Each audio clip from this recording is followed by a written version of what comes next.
All right, welcome. So I'm Shireen. I'm a business coach. I'm a success coach, and today we are going to be getting into um, the Diary of a Christian Entrepreneur. We are going to be talking about trials. Why does trials keep happening? Like, why do we keep dealing with stuff over and over again? Like this bad stuff, this terrible stuff. Why do trials keep coming at us, especially as Christians? Um, so in the entrepreneur space, in the space of being a Christian in general, there are going to be a lot of stuff that comes up, right? There's lots of feelings as an entrepreneur. There's lots of feelings of fear, of not being good enough, and in general, right? Let's be honest, in general of not being good enough, being worthy enough, all of these feelings, these trials, and then we're talking about worse. I wouldn't say call other trials worse than some, but other things that you deal with, like death in the family, and other stuff like drinking and drugs and all these types of stuff that keep coming up. And I think that we notice that as a Christian it comes up even more. And why does that happen? Like the stuff that we're dealing with. And I think some people think as when you become Christian, it's like a club, right? And I've heard someone say, why can't we, once we become a Christian, why can't everything be gravy and awesome and rainbows, right? But I think if it was like that and it was like a club of all happiness, everyone would be trying to get in just so they can have smooth sailing, right? And that's not genuine, and that's not what God wants, right? So things are going to happen regardless if you're a Christian or not. Things are going to happen to you, right? But I do think sometimes as a Christian, things start happening more, right? And the thought that comes into our heads when stuff happens to us is, what did I do wrong? Why is this happening to me? Like, did I make a wrong decision? What's wrong with me, right? Why would God even allow this? Like, I'm on your team. Why would you even allow this to happen? Like, those are the thoughts that come into our heads. So number one, let's put this into perspective. Like, number one, there could be a lesson within this trial, right? I'm sure you heard that before. There could be a lesson within this trial, as in you could learn something. I firmly believe that we should be trying to be the best that we can possibly be. And we learn that, unfortunately, through tough times is when we learn that stuff. We learn more about ourselves. We learn more about the things that we should work on about ourselves, right? We grow as people, and then we grow as Christians and being closer to Christ, right? So there can be a lesson out of your misfortune. There can be a lesson in this trial. It is important to notice, because if you do not notice, I'm telling you, it's going to keep happening until you notice. It is important to notice, what did you learn from this? What came from this experience? How does this help me? How can I put this in perspective, right? Because certain things have a lesson from it, and you should be able to learn from that and take something from that, apply it to your life, and say, I've learned something now, right? This kind of, I can put this into play, right? I can put this into action, right? And number two, you need to be tested. you need to be tested. There are times when we need to be tested. Like we make this commitment to God. Like we make this commitment to God, and we say, like, oh, after maybe something had happened before, maybe there was a trial before, or maybe you're just a new Christian and you're like, I'm making this commitment to God to be on the straight and narrow path. And sometimes God tests us, but He's testing us. Recognize that the test isn't for Him. He knows exactly what you are going to do, right? It's God. Like, He knows exactly what's going to happen. This test is for you. This test is for you to see how you react in certain situations. This test is for you to see, oh, am I really committed, or was that something that was just coming out of the side of my mouth? Or is there some thing that I can work on. Maybe there's something in this that will help me in some way, right? Recognizing that there is something there, right? That needs to be worked on, or that I need to recognize about myself, right?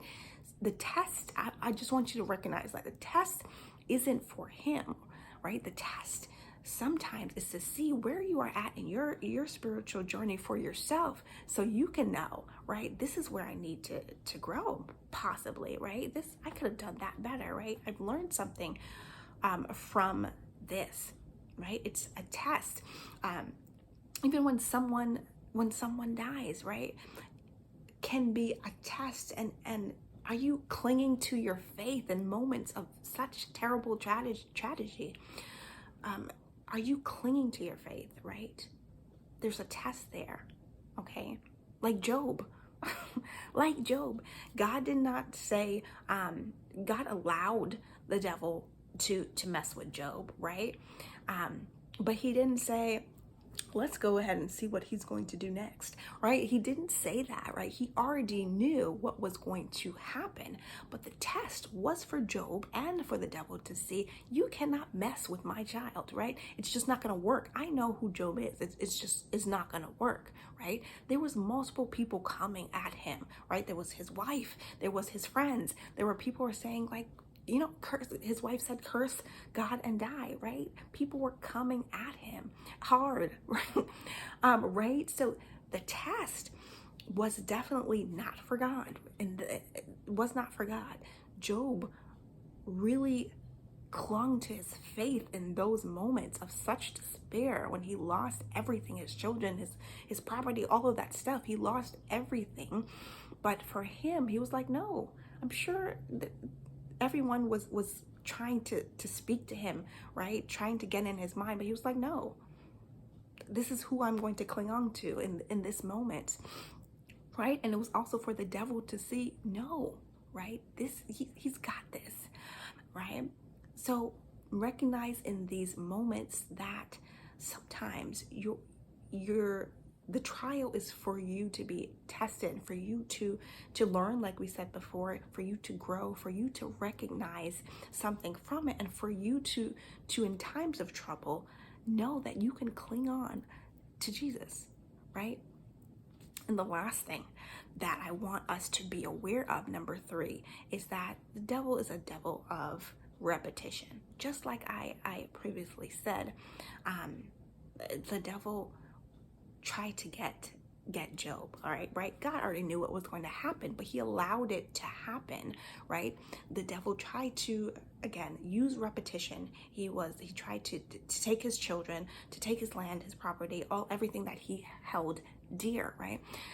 The devil is not all-knowing and all-seeing, right? He is going to use what has hurt you in the past over and over and over again to get at you, right? That's what he does. So if you have previously had a problem with drugs or some type of addiction, pornography, anything, some type of addiction, or you have, again, like we said, some type of death in the family, or a death that really puts you in a depression, and you have lost faith in those moments, right? That's why they say when it rains, it pours. He is going to constantly repeat these things that he knows will cause you to lose faith, will cause you to go into this deep, dark place, right? He's going to, or to cause you to move further away from God. He's going to keep throwing that at you over and over and over and over again. And I want us to, I would like us to recognize what he's doing. Like, if you know the game plan of someone, you're going to be in the offense, right? In the defense. You're going to now show up in a way like, oh, you tried to get me, but no, it's not going to work today. Exactly what happened to Job. It's not going to work today. No, sir, back up. You know what I'm saying, right? So when it's important to recognize this, because like I said in the beginning, we have this thought that something is wrong with us if stuff starts happening, if bad stuff starts happening, or what did I do to deserve this? You did not do anything, right, to deserve this. Those are the thoughts that come into our mind. But I want you to recognize that the only reason that the devil keeps repeating this stuff is because he notices what's in you. It's not that what's in you is bad, right? He notices the greatness that is within you.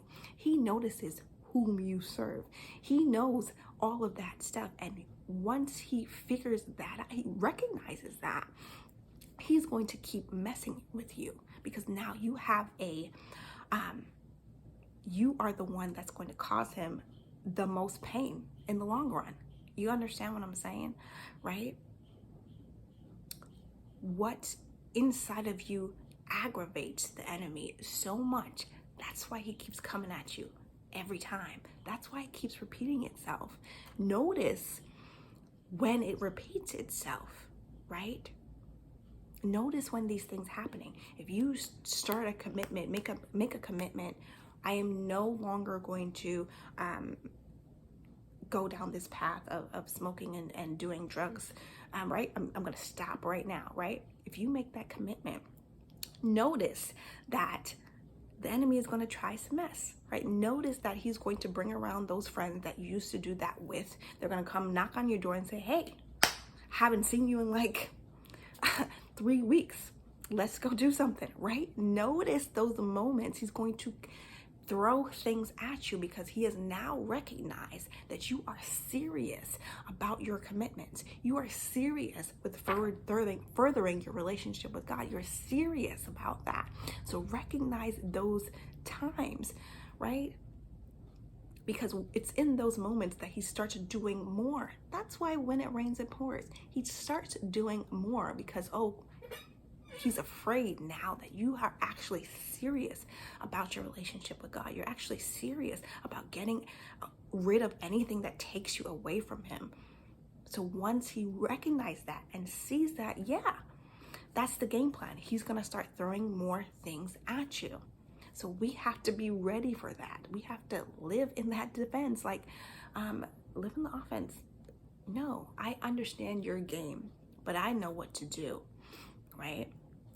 So it's not that as a Christian, you're not going to deal with stuff. You're definitely going to deal with stuff. And I think you're going to deal with even more bad stuff, even more toxic stuff, because he recognizes that your mission is getting closer to God, to impact people and to fulfill your purpose in this life, right?